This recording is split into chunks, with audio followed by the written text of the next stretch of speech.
Welcome to the Gymnasium of the Kinosaries, one of the many places where philosophers came to enrich the mind and enlighten the spirit.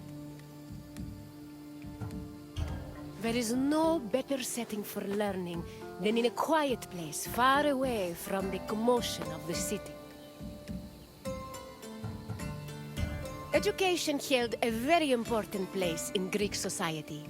The most prominent educators were philosophers, whose teachings ranged from everyday rituals to the makeup of the universe. Once your tour is complete, come find me, and we can discuss what you've learned. Farewell for now, wanderer.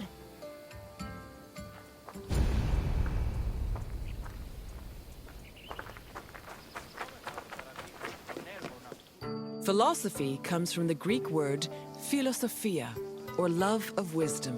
This concept was in direct contrast with philochromatia, love of money, and philotimia, love of honor. As of the second half of the 5th century BCE, Athens was known as Greece's capital of philosophy. Due to the rise of democracy, there was an increasing need for education beyond the basic subjects of elementary school. Athenian citizens needed to be able to participate in various functions of the democratic state, such as being elected for office, proposing new laws, engaging in military decisions, or simply defending their rights.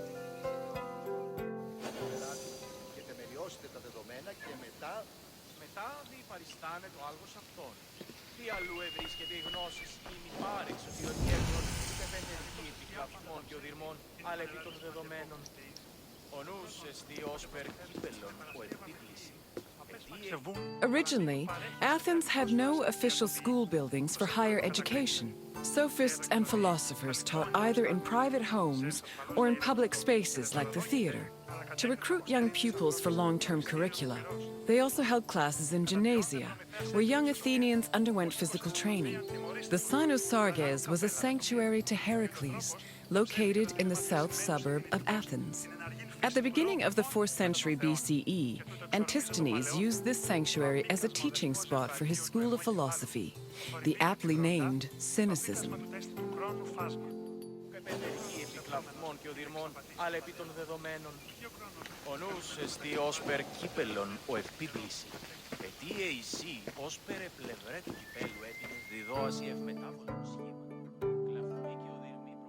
Any free citizen was allowed to involve themselves in the Athenian democratic process.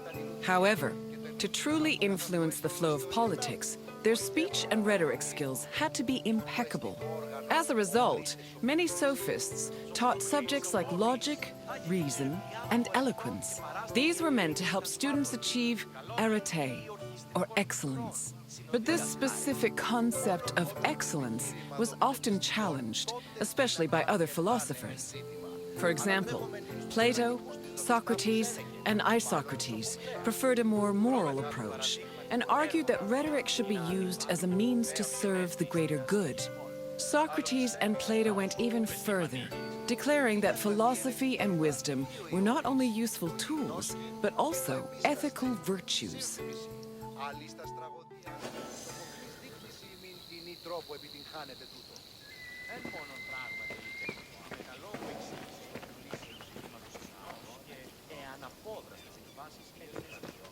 Ancient Greek philosophy was multidisciplinary in nature.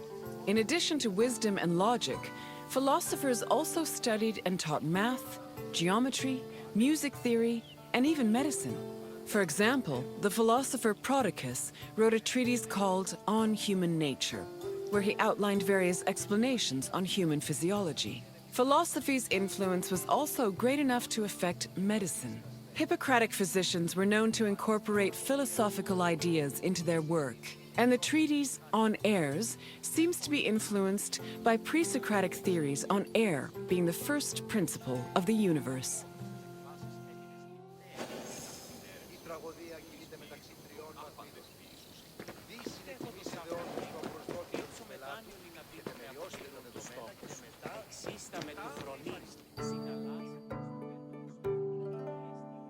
The famed philosopher Socrates had an ambiguous relationship with sophists. In Plato's dialogues, Socrates is portrayed as being in constant opposition with the famous sophists of his time. Aristophanes' comedy, The Clouds, meanwhile, depicts Socrates as a sophist himself, constantly demanding payment for his teachings. Socrates was in fact very poor and made no money off his teachings. He also differed from the sophists in that while they only taught aristocratic youths, Socrates taught everyone, regardless of station. Unfortunately, his controversial ideas and practices did not sit well with the city of Athens, and he was eventually tried for impiety.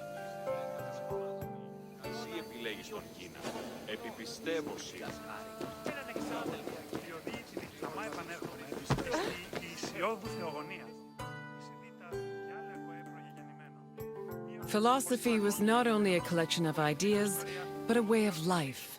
According to philosopher Pierre Hadot, his ancient counterparts had a daily regime of spiritual exercises to combat their passions, doubts, and illusory beliefs. These exercises included meditation on death, contemplation of nature, or speaking with a friend or mentor.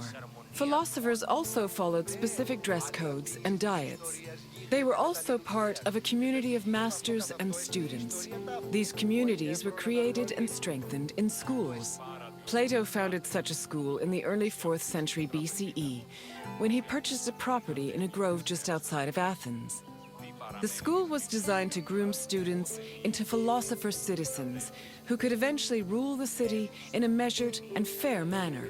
It followed its own rules and was open to both male and female disciples. Γιατί διαιωνίζομεν τους μύθους, διασώζονται ούτι την αναμνηστόμεν τους εαυτούς ημάς της καθεστικιίας τάξεως του σύμπαντος. I can tell by the crease in your brow that you're already puzzling over the new things you've learned. Don't be embarrassed. Even the wisest among us need to ask questions before they search for answers. Is there anything else you'd like to do? You wish to test your wisdom? Very well. Let's see how you compare to the great philosophers. The first question is an easy one. What does philosophia mean? Correct. Philosophia referred to the love of wisdom. Time for the next question.